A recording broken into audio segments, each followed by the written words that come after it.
ginormous stars, they can literally be dried overnight, primed and shot the next day. Unlike rolling stars, where you might have to roll them up a quarter inch, let them dry overnight, roll them up another eighth of an inch, let them dry, another eighth of an inch, another eighth of an inch. You have all those intermediate steps. With pressed stars, we're literally just compacting everything together with a little bit of moisture under hydraulic force to form a nice solid pellets. So you can actually go through lots and lots and lots of comp very, very quickly. Your stars and comets are all going to be uniformly sized. And they're going to be ready to shoot fairly clearly as well. So there are a lot of advantages to using pressed stars. The big disadvantage to pressed stars and comets is the fact that you can't have anything that's color changing easily made. You know, rolled stars are still the best way to go for anything that's going to be color changing. But if you just want streamer stars, you want a red star with a white tail or anything like that, and you want to make a lot of it really, really quickly, pressed stars are certainly the ideal way to go. What we're going to be doing today is demonstrating how to make a number of different comets, but also how to, my basic techniques of using star plates. As with anything else pyro, you ask 10 different people how to do it, you're going to get 12 different answers, and everybody thinks that theirs is the best way. So the techniques and everything that I'm going to demonstrate today, that's what works for me, that's what I use, that's what I like. Inevitably, as you start pressing stars, using different comps, different formulas, and those sorts of things, you might tweak a few things, you might find ways that work for you, you might find pressures of your preference, and that's A-okay. As long as whatever it is that you're doing is safe, reliable, and producing the end result that you want, go for it. Before we really get started too much into the actual pressing side, what I want to kind of cover here real quick, Mike over at Skylighter was gracious enough to donate the chemicals for this particular seminar. We're going to be using the Valine system. Although we're only going to make one batch of star comp today, this particular setup is really cool. You buy a kit and you can actually make just a tremendous number of colors of stars.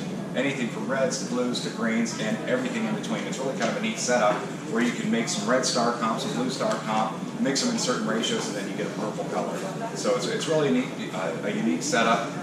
Go check out Mike over in the Class C10 anytime, and he can walk you through all of it. It comes with all of these boxes and bags of stuff up here. Even comes with the chemicals you need to make the prime as well. So it's a really good set to get going, to explore all sorts of different colors to see what you kind of like. But what we're going to be doing today is just making a basic red magnolian fueled star. And we're just going to go ahead and press some comets and stars with it. Again, just to kind of show you guys how everything works. Now, like I mentioned earlier, one of the big advantages to pressing stars versus rolling them is that you can use relatively little amounts of moisture. Because we're compacting the snot out of these things, we're putting about 2,000 psi on the actual comp. So that's really driving that liquid into the binder, and in this case it's a dextrin. So it's really consolidating everything, it's really pressing the moisture into basically the adhesive. So that way, since we're not using that much moisture, we can literally just throw these in a drying box and dry them overnight and prime them and shoot them the next day. So a couple interesting tricks that I've kind of learned over the years. Go ahead and weigh out your star comp, and what we're going to do is we're going to add anywhere between 5 to 10% moisture, depends on the star comp that you're using. We're just going to use 8% today by weight. One of the tricks that I've kind of learned after doing this for a while is that you kind of, after mixing your star comp and screening it a few times, after adding that moisture, you kind of want to let it sit for a few minutes just to fully absorb everything. The amount of moisture we still got in the air out here is pretty high, so anything that we had right now, probably, unless we threw it in a drying box, it'd take a little while to dry. But I'm just going to go ahead and start weighing this stuff out. Not terribly exciting to watch, but it's all part of the process. So I'll just kind of walk you guys through it. We're just going to make a 1 kilogram batch. So we're going to start out with our strontium carbonate here. There we go. And again, Mike's got these things all nicely packaged up and ready to go. The formularies and everything are on the website, so it's a pretty slick way. If you've never pressed stars and you're not really sure what sort of comps you want to work with, what sort of colors you might like, it's just a great way to experiment with a whole bunch of different stuff. So I've got my handy little Folgers can here, and we're going to go ahead and weigh out 150 grams of this strontium carbonate. And really, that's a lot of pyro. Just weighing out individual chemicals, making sure that they are finely powdered. Now, the more, with your actual chemicals, the more finely powdered they are, the more fully they're going to integrate into the final comp, the more vigorously they're going to burn, and you're just going to get a better product. But the exception being, coarse charcoals or metals that you want for a tail, or a kind of streamer type effect. So we got 130 grams of our, 150 grams of our strontium carbonate here. And again, there's nothing complicated about this. I mean, a lot of people, like to say that you can go through your kitchen as a pyro and repurpose, just about everything you find in your kitchen. It's amazing how much, making comps and fuels and everything else is like baking. You're basically doing the same thing, just weighing out individual ingredients and mixing them all together. All right, so now we're going to move on to our potassium perchlorate, which is going to be our oxidizer here. And with this, we're going to use 550 grams of it, so just a little over a pound. And again, the nice thing about these chems is they're all, ready to go out of the box. You've got everything nice and finely powdered. You don't have to worry too much about grinding or milling. So all the thought is kind of taken out of the process. All right, so 550 grams of this potassium perchlorate. And for those of you guys that are just getting into making stars and comets, potassium perchlorate is a very, very common oxidizer that we use all the time. Between that and potassium nitrate, that's pretty much what's going to make up the vast majority of stars that, the vast majority of pyros are going to make. All right, so we've got 550 grams of curd weighed out here as well. And again, like I said, other people might have different ways of doing this. This is just a technique that works for me. I like to use one container, just fill it up, with everything weighed out, and then throw it on my screen. We'll go ahead and set this off to the side here. All right. And then we're going to go ahead and add in, we're going to do red gum. We've got 90 grams of red gum. The nice thing about red gum is it can also act as a binder as well. If you put a little bit of alcohol in with your liquid, it will dissolve the red gum too. Denatured alcohol is pretty typically used, but actually vodka works pretty well too, I've found. Then that way you have something to sip on too. Alright. So with the red gum, we're going to put 90 grams of this in there.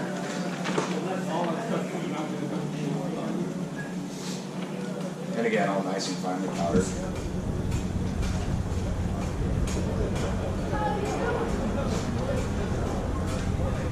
So this will be a decent sized batch. And again, one of the other nice things about pressing stars is that there's really no waste. If you just want to make a couple hundred grams to test, it's a very easy way of doing that. With rolling stars, it's almost easier to roll larger batches than it is smaller batches, at least in my experience. Okay. Just about got our 90 grams here. And there we go. 90 grams of red gum. Seal this bad boy back up so it doesn't get too much moisture in it. And we'll just go ahead and dump this on our screen for right now. We're going to screen this stuff several times over anyway. Okay, now moving on here, we're going to need Parlon, 150 grams of this. This stuff is really light and fluffy. It's always interesting to work with. But it's just basically a powdered rubber for the most part. A lot of comps use this, so you'll go through quite a bit as well.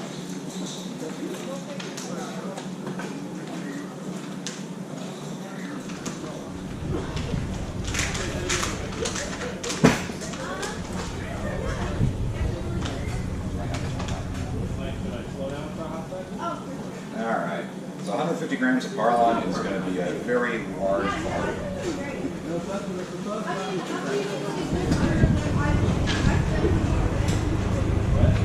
It's quite a bit.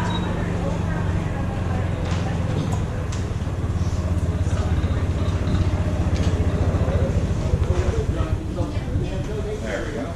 There's 150 grams of Parlon. And now we're moving on to our dextrin. This is going to actually be our binder. And in this situation, we're just going to add 40 grams. So when this gets wet, it's just basically a glue. So this is what's going to help keep everything held together.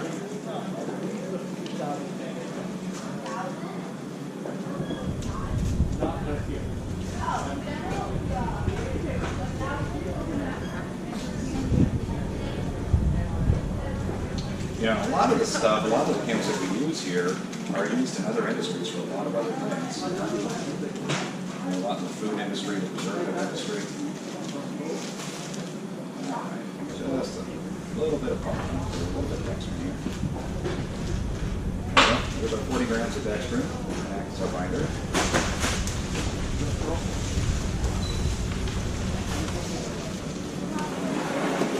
And finally, our magnesium. That's actually going to be our fuel in this particular star comp. And again, this is pretty common in a lot of different colored star comps to use magnesium. Use it in strobe rockets too. A lot of different uses. And in this situation, we are going to use 60 grams of magnesium. What's that? This is 200 to 325. So that's a pretty fine mixture.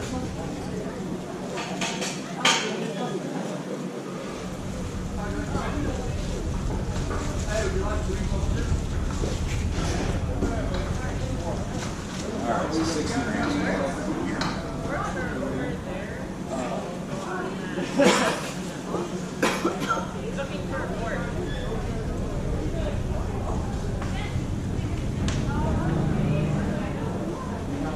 Alright, there we go.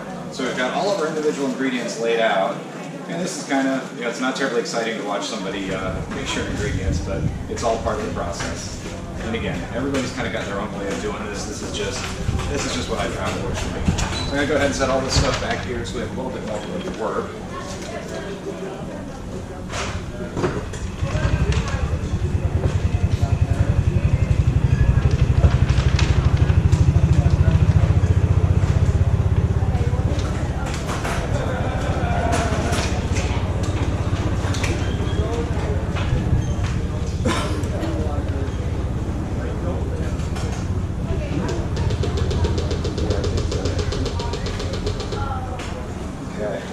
Now, since we made a 1,000 gram batch of comp, we're going to go ahead and weigh out 8 parts water by weight, so that's going to be 80 grams. Some guys like to break their water with just a little bit of denatured alcohol, rubbing alcohol, vodka, whatever it might be, and that works quite well. You know, just add a couple of percentage points of that in there. But today, just for this demonstration, we're simply going to use water as our wetting agent. So again, just 80 grams. All right. So now, we've got our 80 grams of water. We don't need our scale anymore. So we'll set this to the side.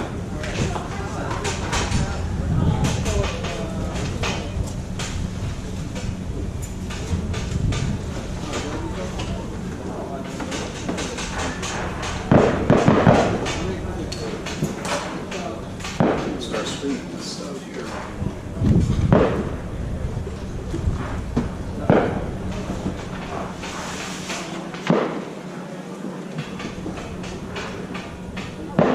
Through a screen real basically right now, just to basically get the chunks out. This is about a 10 mesh screen, so essentially a window screen size. This is kind of my go-to general all-purpose screen that I use for just about everything, it seems like. This thing's got a lot of miles on it. Round screens are actually a lot easier to work with than square screens are. You don't have quite as many corners on a round screen to get your comet stuck in. So again, all I'm doing now is just getting the lumps out, and then we're going to go ahead and add our moisture. So nothing terribly exciting to watch. How many times do you run it through the screen? I typically do about a half dozen times once I get the moisture added. That seems to be just about right, in my opinion. Yeah, some guys will do more than that, some guys will do less than that. It just kind of depends on what they want. If you're working with some really nasty stuff, having gloves on, little nitrile gloves is a good idea. The comps that we're working with, the chemicals that we're working with right now, pretty simple, pretty basic stuff that's not anything terrible.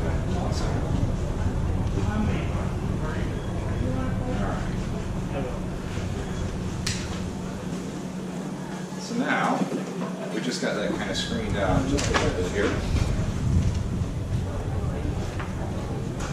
And all I do when I'm doing this, especially in smaller batches, is essentially just go back and forth between the screens, or between sheets of paper. Sometimes it's a little bit easier if you have a box. But again, like I said, this is just my technique of doing this. Everybody's got their own way of doing it. Oh yeah.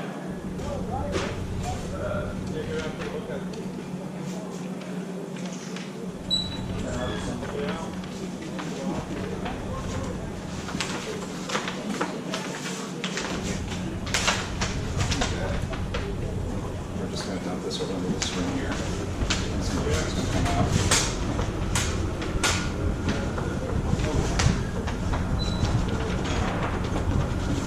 And again, we're just going to go back and forth a few times. And it's interesting, when you're actually producing stars, when they come out after being under hydraulic force, they're still pretty fragile. But once they dry, man, they're just rock solid.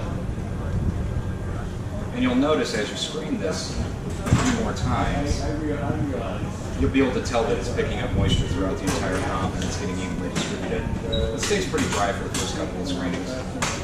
Then after that, it gets pretty you can start to feel the moisture in there.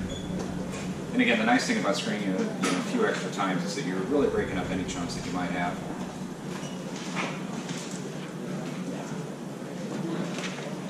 All right, so we got this stuff screened out. I've knocked out our screen a little bit here.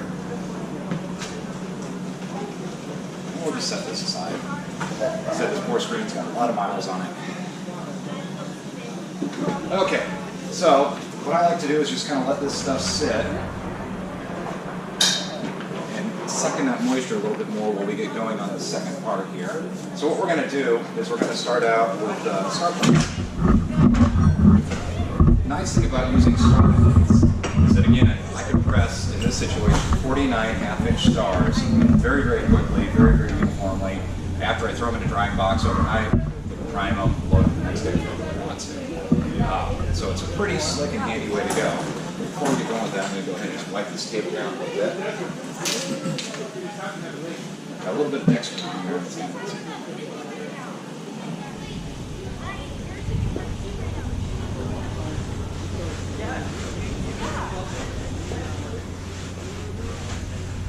Okay. We'll cut ourselves another piece of paper here. Alright, so now, I mentioned that I like to press all my star comps to about 2,000 psi on the actual comp itself. All of my tool sets, the star plates, everything that's out there, I've got the total surface areas listed. I've also got a PDF file on my website that lists the loading pressures that you're going to want this particular press to read for every single tool set in my catalog. So let's say you like to press at 1,000 psi, 1,200, 1,500, 2,000, whatever it is. I've already done all the math for you. All you have to do is hop online and check out the website. So what we're going to do here, since our 49-pin half-inch star plate has almost the exact same surface area as our 3.5-inch diameter piston, we're just going to go ahead and set our relief valve up here to 2,000 psi, and that's going to put pretty much 2,000 psi on our actual comp. So I'll show you how easy this is to do. And again, this particular press, I know a lot of you guys have already seen it. It's a 14.4-ton press. It puts out a full 28,800 pounds of force. It's completely self-contained, completely portable, 12-volt powered. It's designed to work with every single tool set in my entire catalog. 6-pound rockets, all the star plates, all the 1-pound, 3-pound rockets, all the comet pumps, you name it, everything works with this. But it's really easy to adjust. What we're going to do is just drive the piston on down to the pressing shelf here.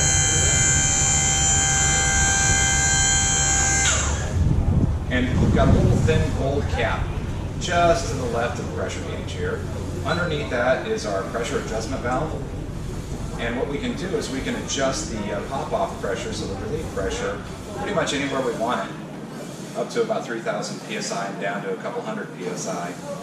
The easiest way to do that is just to remove that little gold cap, stick our hex key in there, and just drive this on down to the pressing shelf while I'm watching the gauge. And I'm just going to turn this up till we get 2,000 psi on the gauge. Go. So now every pressing is going to be at that 2,000 psi, which again, with that particular star plate, is going to be 2,000 psi on the star comp. So it's a pretty slick way of consolidating everything exactly the same each and every time. And again, we're just going to screw that little cap back on. That just prevents any sort of drips from coming out of underneath that. So now we're ready to start loading and pressing. Alright, so we've got a couple handy accessories here. Just kind of show you how all this stuff works, and it's really, really quick. Okay, so we've got our whole plate that we're going to fill with star comp, our pin plate that we're going to use to smash everything down. We've got a little pressing plate here that we can actually set our whole plate in, and we're going to transfer this in and out of the press. So that way we're not having to move this big block which move in and out every time. We just move our assembly out on this pressing plate.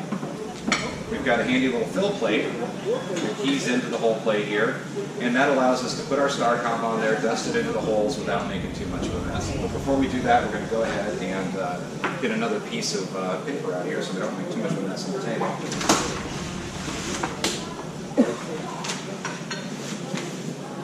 This is one of those things that I go through, it feels like by the truckload of scrap paper, not only for packaging, but just for general use.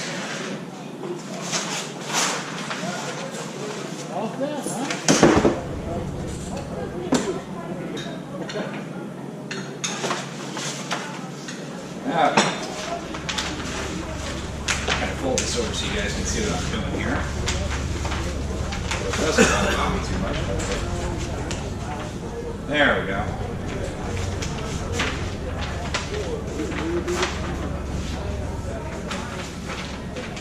Alright, so the easiest way that I've found to do this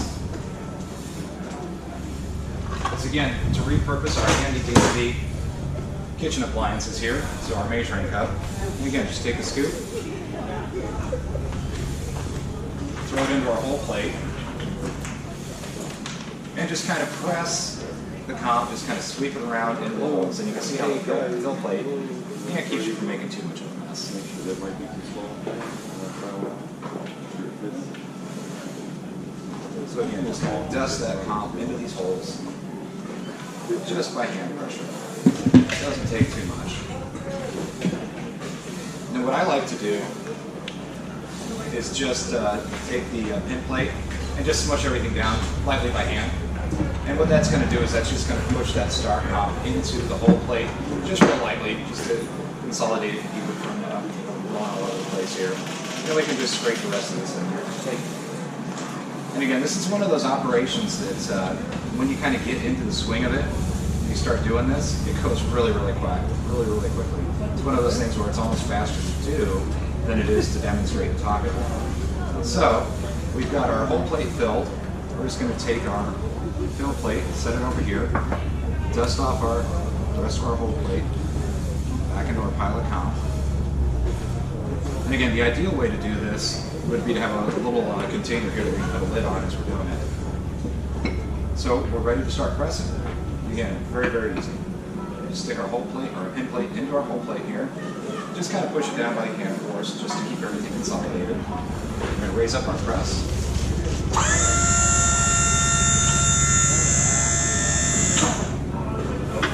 Slide the entire assembly in here, and just drive it on down. There we go. We just pressed 49 stars. That quickly. Now, there's a couple of different thought processes for the next step.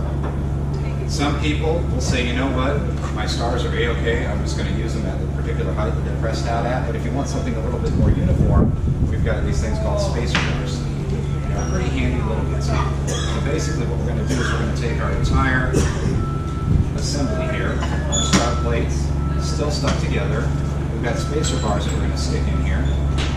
You can see there's a big gap between the whole plate and the pin plate. We've got an extraction plate, which is just basically a container that holds the star plate assembly together. We're going to press these two plates together. You can see the spacer bars are just kind of sitting here loosely. We're going to press these two plates together, trapping the spacer bars. And then I'll show you what's going to happen. All right. So we've got those two spacer bars trapped in between our pin plate and our whole plate. And if I pull this assembly off, you'll notice that we've got a bit of comp that is extruded out of the whole plate. What we're going to do is just shave that off And by doing so, every single star that we press is going to be exactly a ½ inch tall. So if you really want some serious uniformity, that's the way to go, is to use those spacer bars. So again, all I'm doing here, this is just a 6-inch putty knife, stainless steel, just shaving it off. And again, all these plates are hard anodized, so they're really, really slick to work with. They're not going to scratch, they're not going to go, they're not going to wear out. They're super slippery, they clean up really, really easily. We're going to put the entire assembly back into our extraction plate, and this acts as kind of a gathering box. And just put the whole process, or the whole assembly back in our press, and just snap the blades together. Raise everything up. And here's what's slick. All of our stars and comets are sitting right down into our extraction plate. We can just go set them out into a drying screen, and then we're ready to go. So again, that's kind of the method behind my madness. And again, I can pass some of these around here. Notice they're still pretty fragile right now. So if you squeeze them, they are going to crumble. But if you put them in a drying box overnight, they're going to be hard as a rock. So yep, there's 49 pressed stars. Really, really quick. You know, again, that 1,000 grams of comp that we just made up here, you know, we could go through that in just a few minutes. It doesn't take very long at all. But I'll just pass it up. I'll take a look at it. Pass one out.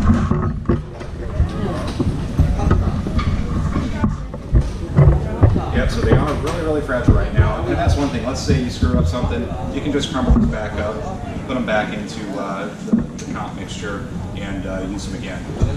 So anyhow, that's pretty much the basics of using a star plate. There's really not a whole heck of a lot to it.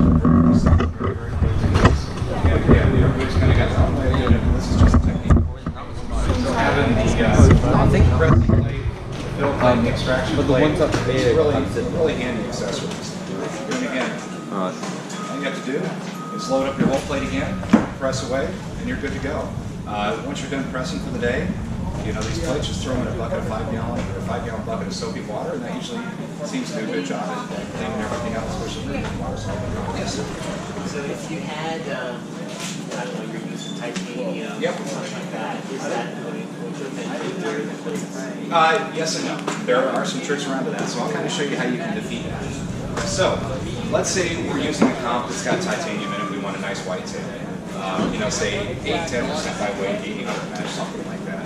What you're going to want to do is make up a big batch of that comp that has titanium, and then a smaller batch of the exact same comp that has no titanium at all. So, what you would do is just go ahead and say that we've got the titanium bearing comp right here. Alright, so again, same technique, using our fill plate here. So here's our titanium comp, let's say. We're just going to go ahead and dust this all around, put it in our whole plate.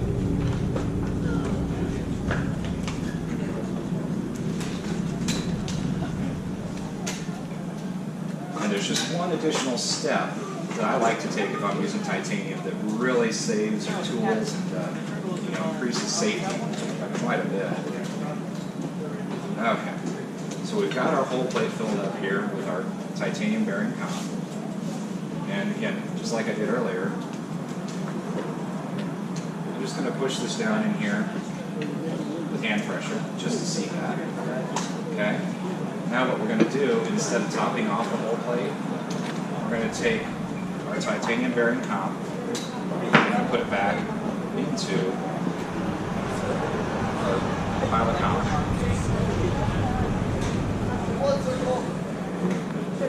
We'll just tamp this down again here real quick, just to make sure we've got it on it. Okay? And again, just hand pressure. That's not going to hurt anything. By doing that, we've got a little gap here, maybe 1/4 of an inch or so, that's not filled up. What I'm going to do then is I'm going to have that separate batch of comp, that non-titanium bearing comp, and I'm going to dust it into these holes. So I'm going to take that same comp, but again, this is the stuff that doesn't have titanium, and just dust my whole plate with it. And again, just spread it out evenly throughout my whole plate.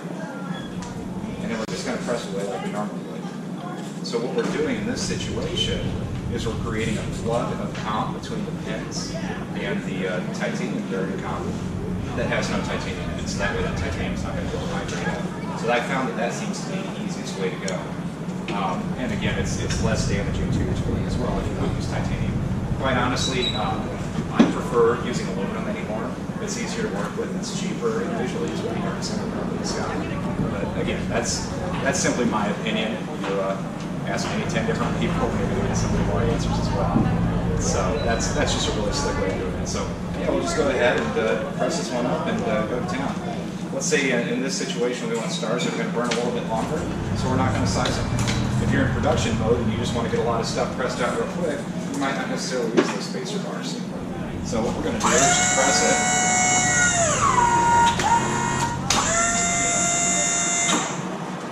Transfer the entire assembly into our extraction plate and pop out the stars. So you can see if you're not too terribly worried about having uniform sizing,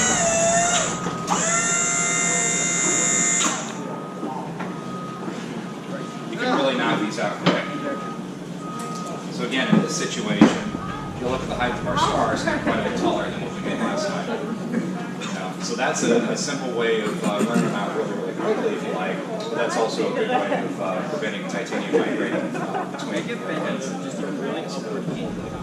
Makes sense? Any other questions so far? Okay. So now what we're going to do is we're just going to move on to using our comet pump. We'll just set all this up over here.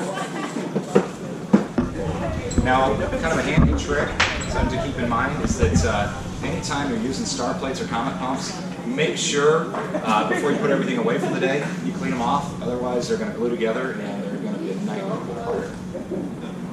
So, what we're going to do is we're going to move on to a comet pump. And again, comet pumps and star plates, the functionality of them are identical. It's just with a star plate, we're making multiple stars at once. With a comet, we're making a larger device at once, usually in a singular operation. Now, one of the things that we've got here, one of the things that I developed, and again, like all my other tools, they're hard anodized, so nice and slippery, tough as nails.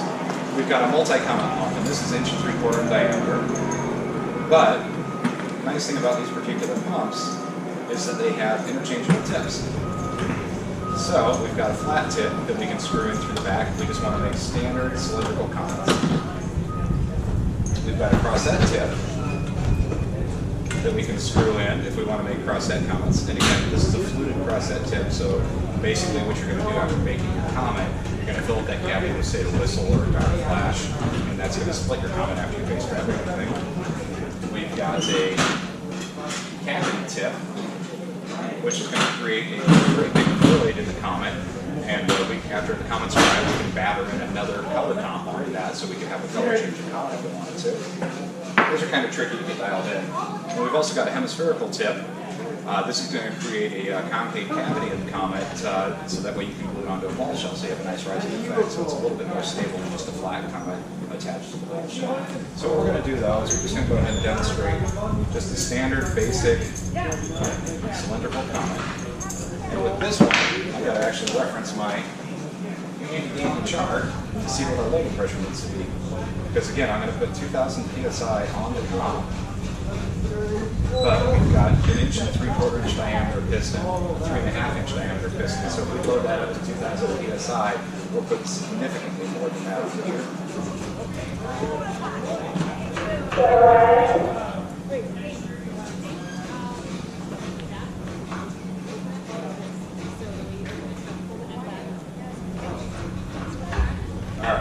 So we've got a factor of about 4 to 1 on this one.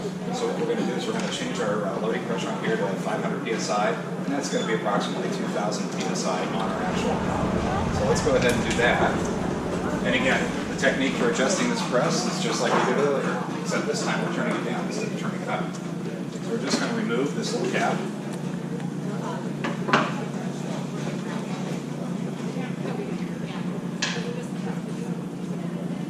Turn our little grub screw in here counterclockwise to lower the pressure. We'll just drive it on down now.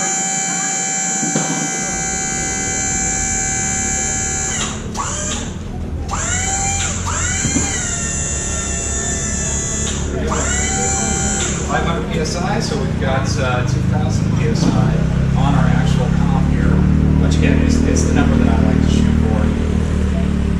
You know, your mileage may vary as you start pressing more stars and comets on your own. You might want to change that around a little bit. It's okay as long as you're getting the results you like. Alright, so again, same technique.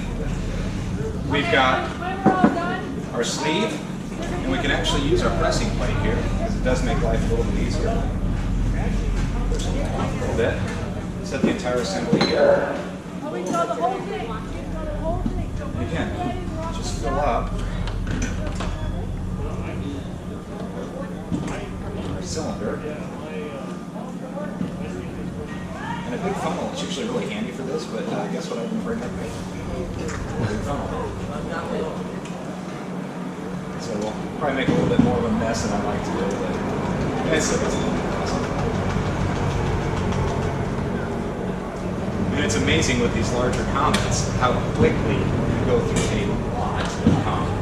I mean, we can knock out you know, a couple dozen comets here in just no time at all with this particular setup. What I'm going to do is just consolidate this by hand. And since I made kind of a mess, I'm going to clean off this plate real quick. And again, since we just consolidated it by hand, nothing's going to go in here. Just that light pressing is enough to keep everything kind of held together, but I really don't like to have too terribly messy when I'm working with this, so we're just going to put this over here.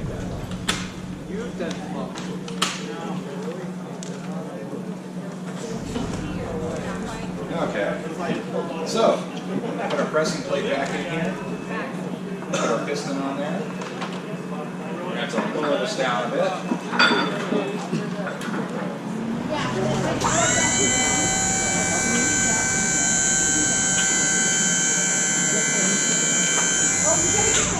Okay, put the entire assembly back into our press. Try to line it up as good as we can. And then just go ahead and press around it out. Alright, so now we have a comet thrust to 2,000 psi on the comp. We can just go ahead and eject this comet if we want to, but if we want everything to be uniformly sized, we've got something for the comet pumps that are very similar to our starplate extraction plate. We've got an extraction tube. So the entire thing just sits on here. And that acts as a cavity to drop the comet down into. Now, this time around, I'm going to make this thing, let's say, 1.25 inches tall. Or actually, we'll go 1 3/4 inches. That looks like we'll go 1 inch. So we've got these little horseshoe spacers here that are set up to produce different height comets. In this situation, we're going to have a comet that's 1 3/4 inch diameter, but 1 1/4 inch tall. We've got spacers that will set it up to 1 3/4 inch tall or 2 1/4 inches tall, so half-inch increments. But we're just going to go ahead and set this one up to 1 1/4 inch tall. So we put our spacer in there. Our entire assembly goes back into the press. And again, as you can see, this is one of those things that goes really, really quick once you get to the rhythm of it. So we're just going to press our piston down, trapping in that spacer.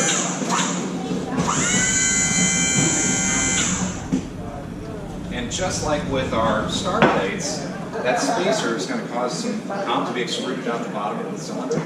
All we're going to do is just shave this off. And this is only necessary if you want all your comets to be identically sized, and a lot of us do. We have a little bit more precision. So again, just shave this off with a 6-inch putty knife. It seems to work. Stick the entire assembly back into our extraction tube. Pull the space bar out. Back in the press we go. And we're just going to go ahead and eject the comet.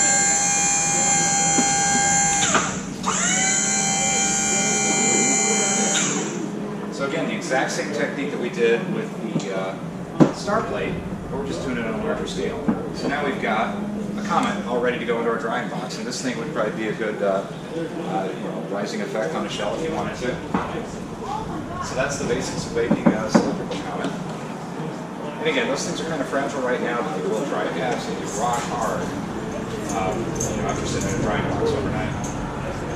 That's just a real basic comet. So what we're going to do now, we're going to switch over. Let's go ahead and make a cross set, make a taller cross set here. So all we're going to do is thread in our cross set tip. But the technique of doing this is identical to what we just did. Alright, so you've got a crossset tip in there, and a handy little tip when working with these crossets. After you screw in your tip, back off the screw, apply about half a turn. That's going to allow this tip to rotate a little bit, so when you pull the filament off, you can break the surface tension between the comet and the piston itself. So that way to help preserve the fluids within your comet. So again, the same exact thing that we did earlier. Somebody's got a nice airplane out there. Okay, so we're going to fill this bad boy up with comp. Thanks, sir.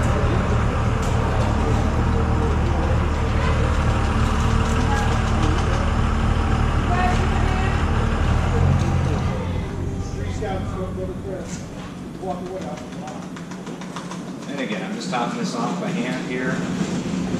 Since I want this one to be a little bit taller, I'm going to consolidate this just by hand. And then I'm going to come back in and just fill it up a little bit more.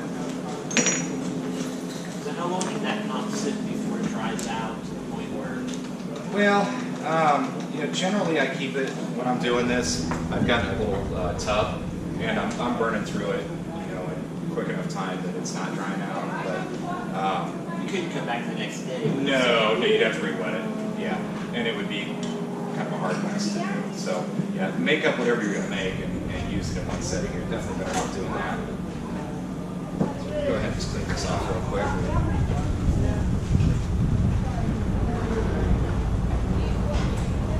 It's amazing, you know, no matter how much you have a packing list set out of everything you need to bring with you to any of these events, you always lose something back at home. Funnels, extra boxes, all that sort of stuff you're planning. So anyhow, we're going to make a cross set here.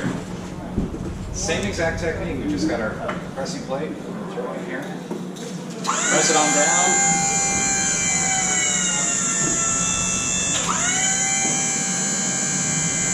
That's 2,000 psi. So we're going to make this one longer. So we're going to make it 2¼ inches long. So again, same thing. Just put it into our extraction tube. We've got our spacer bar here. All right, this is going to set up to be a 2¼ inch tube.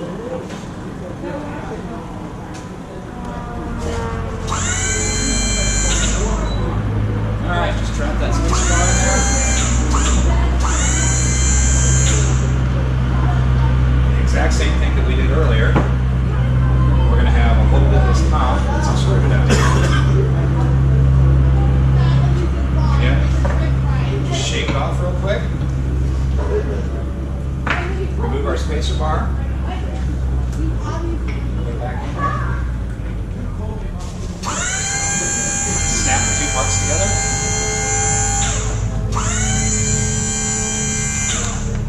Alright, now we've got a finished cross set.